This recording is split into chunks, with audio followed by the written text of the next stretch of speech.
तो किसान भाइयों, जैसा कि आपको पता है, मछली पालन के लिए सबसे पहले ज़रूरत होती है तालाब की। और तालाब खुदाने के कार्य के लिए सबसे उपयुक्त महीना होता है मई का। अगर आपको नया तालाब बनवाना है या पुराने तालाब में मरम्मत का कार्य करवाना है, उसके बांध आदि बनवाना है, तो मई का महीना सर्वोत्तम माना जाता है।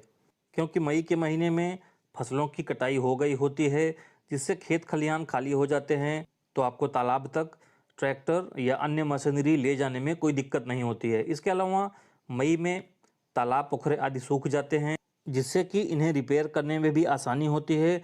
और अगर आपको तालाब की गहराई आदि बढ़ानी है, तो भी आप मई में आसानी से बढ़ा सकते हैं, क्योंकि तालाब पूरी तरह से सूख चुका होता है।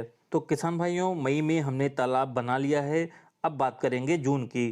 किसान भाइयों, जून के महीने में लगभग 20 जून के आसपास हमारे देश में मानसून का आगमन हो जाता है। तो ऐसे में अगर आपका तालाब बरसात के पानी से भर जाता है तो ठीक है, नहीं तो आपको ट्यूबवेल आदि से तालाब में पानी भर देना चाहिए। और तालाब में पानी भर जाए तो आपको तालाब में चूने का छिड़काव करना चाहिए। अगर आपका तालाब 1 हेक्टेयर का है तो आपको 50 केजी चूने का छिड़काव करना चाहिए। और जब पानी पूरी तरह से साफ हो जाए तो आप इसमें मछलियों के बीज को स्टॉक कर सकते हैं। अगर आपको इसमें आईएमसी यानी इंडियन मेजर कार्प के सीड को स्टॉक करना है, तो आपको इस तरह से सीड को स्टॉक करना चाहिए। 1 एकड़ का अगर आपका तालाब है तो आपको देसी और विदेशी कार्प की मछलियों का संग्रह आपके तालाब में करना चाहिए, जो कि इस प्रकार से होगा। अगर आपको आईएमसी का स्टॉक करना है तो कतला आपको प्रति एकड़ 800 डालना है, रोहू प्रति एकड़ 1200 डालना है, मृगल प्रति एकड़ 1200 डालना है। और अगर विदेशी कार्प की बात करें तो सिल्वर कार्प आपको 400, ग्रास कार्प 300 और कॉमन कार्प के 500 सीड डालने चाहिए। तो इस तरह से जून के अंतिम सप्ताह तक हमने अपने तालाब में मछलियों को सीड स्टॉक कर लिए हैं। अब हम बात करेंगे जुलाई में हमें मछली पालन में क्या करना चाहिए। तो किसान भाइयों, आमतौर पे बीज संग्रहित करने का सही समय जून और जुलाई माना जाता है। लेकिन जिन किसान भाइयों को जून में मछलियों का बीज उपलब्ध नहीं हो पाया, वे जुलाई में भी मछलियों के बीज तालाब में संग्रहित कर सकते हैं। और जो लोग जून में ही मछलियों के बच्चों को तालाब में स्टॉक कर चुके हैं, उनको ये देखना चाहिए कि तालाब में प्राकृतिक भोजन, प्लैंकटन, शैवाल आदि अच्छे से विकसित हो रहे हैं या नहीं। तो किसान भाइयों, अब बात करेंगे अगस्त के महीने में मछली पालन में हमें क्या करना चाहिए। अगस्त के महीने में बहुत अच्छी बरसात होने लगती है, जिससे तालाब में पर्याप्त मात्रा में पानी भर जाता है।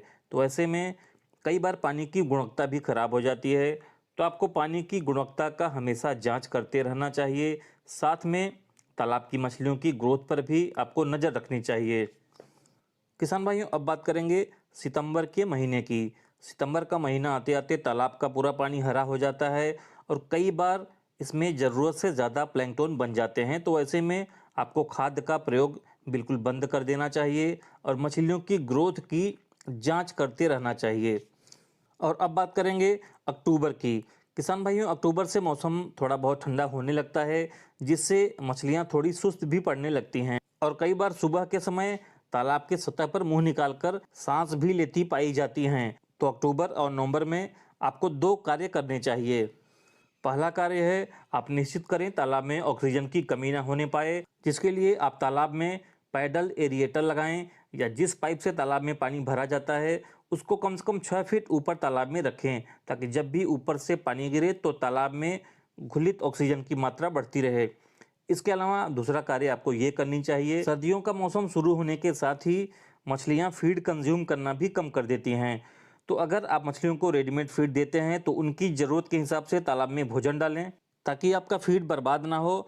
और फीड बर्बाद तो होता ही है, साथ में तालाब में जाके तलहटी में बैठ जाता है, जिससे कि हानिकारक गैसें बनाता है। अब बात करेंगे दिसंबर की। दिसंबर जनवरी में मछलियाँ काफ़ी सुस्त हो जाते हैं और इनकी ग्रोथ भी काफ़ी कम हो जाती है। तो तालाब में इनकी गतिविधि काफ़ी कम होने के कारण कई बार इनको कई तरह की बीमारियों का संक्रमण भी हो जाता है। तो ऐसे में दिसंबर और जनवरी में आपको विशेष रूप से इनका ध्यान रखना चाहिए। समय समय पे मछलियों को तालाब से निकाल के आपको चेक भी करते रहना है कि इनके ऊपर कोई डिजीज़ ना लगने पाए। और साथ में आपको पानी की गुणवत्ता का भी विशेष रूप से ध्यान रखना चाहिए, खासकर अमोनिया और पीएच का। अब बात करेंगे फरवरी के मौसम का। फरवरी का मौसम ऋतु परिवर्तन का मौसम होता है। फरवरी के अंतिम सप्ताह तक मौसम थोड़ा सा गर्म हो जाता है, जिससे आपके तालाब में मछलियां फिर से गतिशील हो जाती हैं और जिससे उनका फीड कंजम्पशन फिर से एक बार बढ़ने लगता है। तो आपको उनकी ज़रूरत के हिसाब से फीड की मात्रा को भी बढ़ा देना चाहिए। फरवरी के महीने में मछलियों की ग्रोथ भी आपको थोड़ी अच्छी देखने को मिलेगी। अब बात करेंगे मार्च के महीने की। मार्च में मछलियां हार्वेस्टिंग के लिए तैयार हो जाती हैं, तो आपको मार्च में अपनी मछलियों का हार्वेस्टिंग कर लेना चाहिए। अगर किसी कारणवश मार्च में आप मछलियों की हार्वेस्टिंग नहीं कर पाते हैं, तो अप्रैल के पहले सप्ताह तक आपको हार्वेस्टिंग कर लेनी चाहिए। तो साथियों, अप्रैल के प्रथम सप्ताह तक आपने मछलियों की हार्वेस्टिंग कर ली। अब अप्रैल में आपको तालाब को पूरी तरह से सूखने के लिए छोड़ देना चाहिए। अगर आपका तालाब पूरी तरह से सूख जाएगा तो आपको कई तरह के फ़ायदे होंगे। सबसे पहला फ़ायदा ये होगा, तालाब में अगर एक बार दरारें पड़ जाएंगी, तालाब पूरी तरह से सूख जाएगा, तो उसमें रहने वाले कछुआ, मेढक, सांप आदि तालाब को छोड़ के दूर चले जाएंगे, जिससे जब आप दोबारा इसमें मछलियों के सीड को स्टॉक करेंगे तो आपकी मछलियों के सीड को ये नुकसान नहीं पहुंचा पाएंगे। इसके अलावा तालाब की तलहटी में जमे कई प्रकार के बैक्टीरिया भी होते हैं, जो कि सूखने के साथ ही खत्म हो जाते हैं, और जब आप दोबारा इसमें पानी भरेंगे और खाद आदि का प्रयोग करेंगे तो तालाब की उर्वरा शक्ति बहुत बढ़िया होगी।